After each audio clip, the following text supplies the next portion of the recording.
اعوذ باللہ من الشیطان الرجیم بسم اللہ الرحمن الرحیم۔ آج میں جن قرآنی آیات کا ترجمہ پڑھوں گا وہ 6 مدتوں یا مرحلوں میں زمین و آسمان کی تخلیق سے متعلق ہیں۔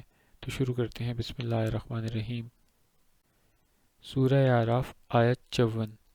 یقیناً تمہارا رب اللہ ہے جس نے آسمانوں اور زمین کی بالائی و زیریں کائنات کو 6 دنوں یعنی 6 مدتوں یا مرحلوں میں تدریجاً پیدا فرمایا، پھر وہ عرش پر اپنی شان کے مطابق اپنے اقتدار کے ساتھ جلوہ افروز ہوا، یعنی تخلیق کائنات کے بعد اس کے تمام عوالم اور اجرام میں اپنے قانون اور نظام کے اجرا کی صورت میں متمکن ہوا۔ سورہ یونس آیت 3۔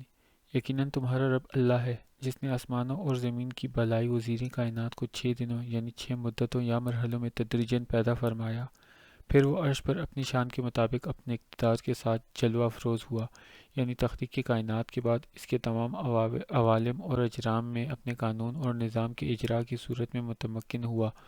وہی ہر کام کی تدبیر فرماتا ہے، یعنی ہر چیز کو ایک نظام کے تحت چلاتا ہے۔ اس کے حضور اس کی اجازت کے بغیر کوئی سفارش کرنے والا نہیں۔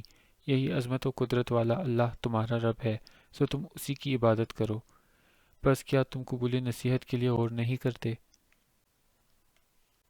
سورہ ہود آیت 7۔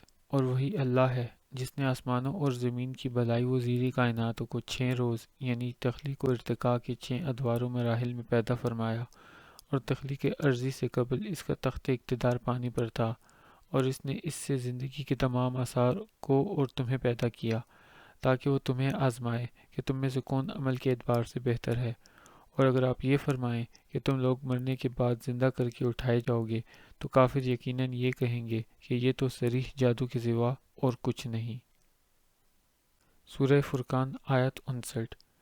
جس نے آسمانی کروں اور زمین کو اور اس کائنات کو جو ان دونوں کے درمیان ہے 6 ادوار میں پیدا فرمایا، پھر وہ حسب شان عرش پر جلوہ افروز ہوا، وہ رحمان ہے۔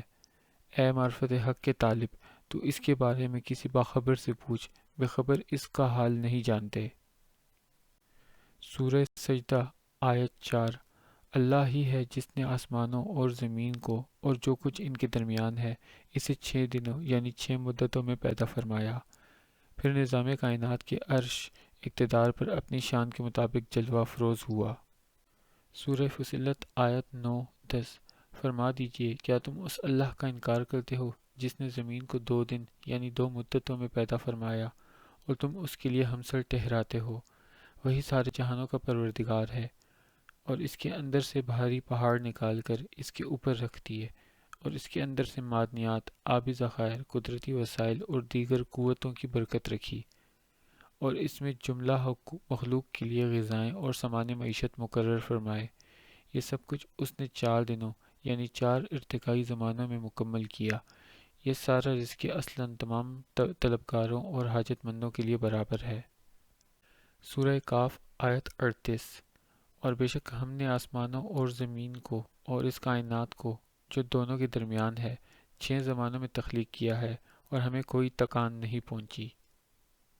سورہ حدید آیت 4۔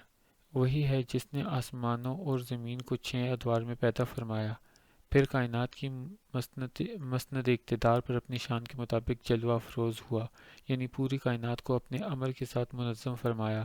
وہ جانتا ہے جو کچھ زمین میں داخل ہوتا ہے اور جو کچھ اس میں سے خارج ہوتا ہے، اور جو کچھ آسمانی کروں سے اترتا یا نکلتا ہے، یا جو کچھ ان میں چڑھتا یا داخل ہوتا ہے۔ وہ تمہارے ساتھ ہوتا ہے تم جہاں کہیں بھی ہو، اور اللہ جو کچھ تم کرتے ہو اسے خوب دیکھنے والا ہے۔ صدق اللہ العظیم۔